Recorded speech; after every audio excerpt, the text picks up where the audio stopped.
Hello, my name is Ibrahim Traoré. You might know me as a young military leader, someone you call a radical or an anti-Western dictator, but today I'm here to tell the truth. I'm speaking directly to big news companies like CNN, BBC, France 24, New York Times, Washington Post, The Guardian, and Le Monde. I'm watching you. I'm keeping track of every lie you tell, every story you twist, and every truth you hide. This time, you can't turn off my voice. You can't shut off your cameras or edit my words. The world you used to control is gone. Millions of people will hear me now, without your filters, without your lies. I'm 34 years old. I grew up hearing your stories about Africa. As a child, I watched your news on TV. The pictures were always the same. Hungry children with flies on their faces, dry lands, wars and death. You told us this is Africa. You made us feel ashamed of our home, our people and our land.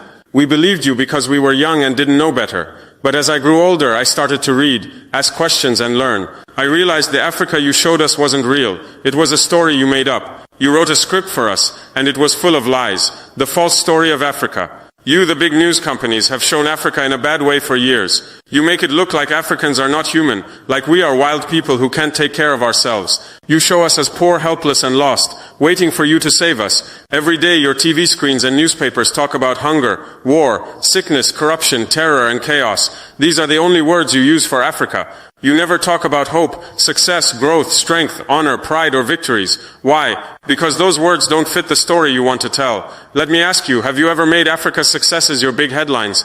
Have you told the world about Rwanda's amazing technology growth? Have you shown Ethiopia's huge project to plant millions of trees? Have you praised Botswana for its strong democracy? Have you talked about Kenya's smart business ideas and young entrepreneurs? No, you haven't. Those stories don't fit your plan. In your story, Africa can't be successful. If Africa is doing well, how can you justify taking our resources? If we're not poor and weak, why would we need your help? If we're not backward, how can you look down on us? I want to ask the people who run your newsrooms, have you ever thought about why Africa, a land full of riches, has so many poor people? Let me give you some facts, real numbers that show the truth. Africa's wealth and poverty. Africa has so much wealth, but our people don't see it. Here are some examples. Cobalt. Africa has 70% of the world's cobalt. Cobalt is used in your cell phones, computers, and electric cars. Most of it comes from Congo, but the people in Congo can't afford phones or computers. Why? Platinum. Africa has 90% of the world's platinum. Platinum is used in car parts, electronics, and medical tools. It comes from South Africa, but South Africans struggle with unemployment and poverty. Gold. Africa produces 30% of the world's gold. Countries like Mali, Burkina Faso, Ghana, and Tanzania have huge gold mines, but our people live in poverty while gold flows out of our lands. Diamonds. Africa supplies 65% of the world's diamonds. Countries like Botswana, Angola, Congo, and Sierra Leone produce billions of dollars worth of diamonds. But miners in those countries earn just $1 a day. Uranium. Africa has 35% of the world's uranium, which powers nuclear plants. Niger, Namibia, and South Africa produce it. Your cities, like Paris, have electricity because of our uranium, but our villages stay dark. You ask, why is Africa poor? That's the wrong question. The real question is, how is Africa kept poor when it's so rich? The answer is simple. Colonialism never ended. It just changed its face. How colonialism continues. In the past, you came to Africa with armies and took our lands. Now you come with companies and contracts. You used to rule us with whips and guns. Now you control us with loans and deals.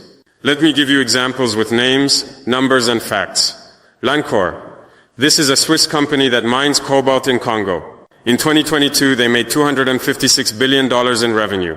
But they paid Congo only $500 million in taxes. That's just 0.2% of their earnings. Is that fair? Rio Tinto. This British-Australian company mines bauxite in Guinea. They take out 20 million tons every year. What does Guinea get?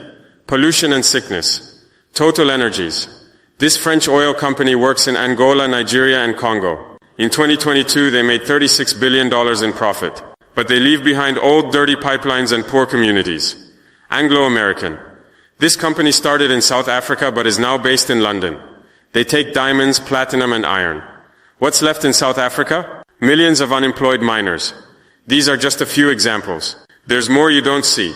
Secret deals, hidden bank accounts, and tricks to avoid taxes. Every year, $88 billion leaves Africa illegally. That's money stolen from our people. You write about the $45 billion in aid that comes to Africa, but you don't talk about the wealth that leaves. Africa isn't receiving aid, it's giving aid to the world. The system that keeps Africa poor. There's a system that keeps Africa poor, and it works like this. Create corruption. You bribe our leaders. You give them secret bank accounts and promise them a fancy life. You send their children to your schools. In return, they sell our resources to you. Make unfair deals. You get long contracts. 50 years, even 99 years to take our resources. You ask for tax breaks and ignore rules about protecting the environment or workers' rights. Control infrastructure. You take over our ports, airports and railways, but only to move resources from mines to ships. You don't build roads for our villages or bring electricity to our schools. Provide security. You set up private security companies and arm them. If people protest, you call them rebels or terrorists. Silence the media. You pay local journalists to stay quiet. You stop voices that speak against you. You show the world only the bad news about Africa, like wars and unrest. This system has been working for over 100 years. You, the big news companies, are part of it. Your biggest advertisers are the same companies that take Africa's resources, oil companies, mining companies, and arms dealers. You take their money, so you protect their interests. The truth about France, Britain, America, and China. Let me tell you about the systems used by powerful countries to control Africa. France and the CFA France. 14 African countries still use a currency controlled by France called the CFA France. Half of these countries' money is kept in the French treasury. France charges us to use our own money. Every year, $500 billion in resources flows from Africa to France. When France gives $10 billion in aid, you make it big news. But you don't talk about the $500 billion they take. Britain and money laundering. London is the world's center for hiding stolen money. Africa's wealth is moved through places like Jersey, Guernsey, the Cayman Islands, and the Virgin Islands, all controlled by Britain. You don't write about this. America and military control. The US has 46 military bases in Africa through its Africa Command.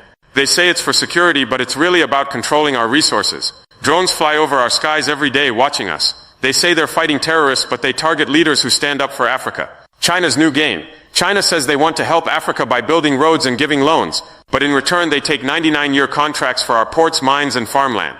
Countries like Sri Lanka and Zambia are now trapped in debt to China. Is this really win-win?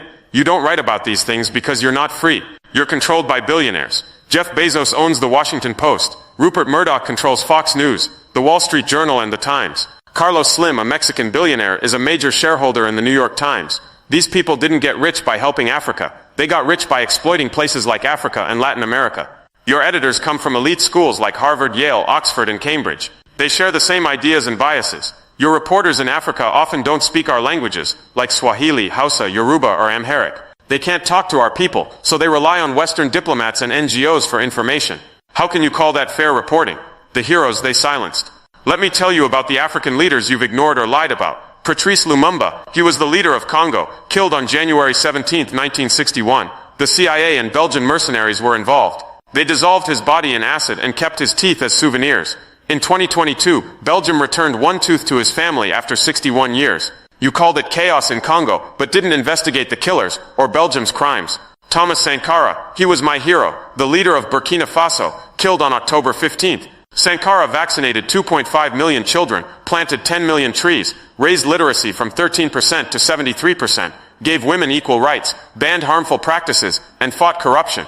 He refused to pay Africa's unfair debts to the West. France supported his killer, Blaise Compaoré. You called it a military coup, but didn't tell the world about Sankara's dreams or successes. Muammar Gaddafi. Yes, he was a dictator, but he did a lot for Libya. Under him, Libya had a high income, free healthcare, free education, and cheap fuel. He built a huge irrigation project to make the desert green. His biggest dream was a united Africa with its own bank and currency. He was killed on October 20th, 2011, after NATO attacked Libya. Hillary Clinton laughed about it. Now Libya has 3 governments, civil war, and even slave markets. You call this democracy? These leaders were killed because they stood up for Africa. They wanted us to control our own wealth and future, but you didn't tell their stories. You called them dictators, or said their countries were chaotic. You didn't show their successes, or ask who was behind their deaths. Africa is rising. I'm speaking today because it's time for the truth. The world you controlled, where you could hide Africa's story, is gone. People are waking up. We're tired of your lies. We're tired of being shown as poor and helpless. Africa is rich, not just in resources, but in people, ideas, and strength. We're building our future, and we won't let you write our story anymore. I know speaking out is risky. Telling the truth might cost me my life, like it did for Lumumba, Sankara, and Gaddafi. But I'm not afraid. Africa is rising, and we need everyone to join us. If you're inspired by this message, share it, talk about it. Tell the world the truth about Africa. Support leaders who fight for our people, like I'm trying to do in Burkina Faso. Together we can change the story. We can show the world who we really are, not the Africa you see on CNN or BBC, but the real Africa, full of hope, pride, and power. Thank you for listening. Let's make Africa's voice heard. Let's build a future where our children aren't ashamed of who they are. Africa is rising. Be part of the change.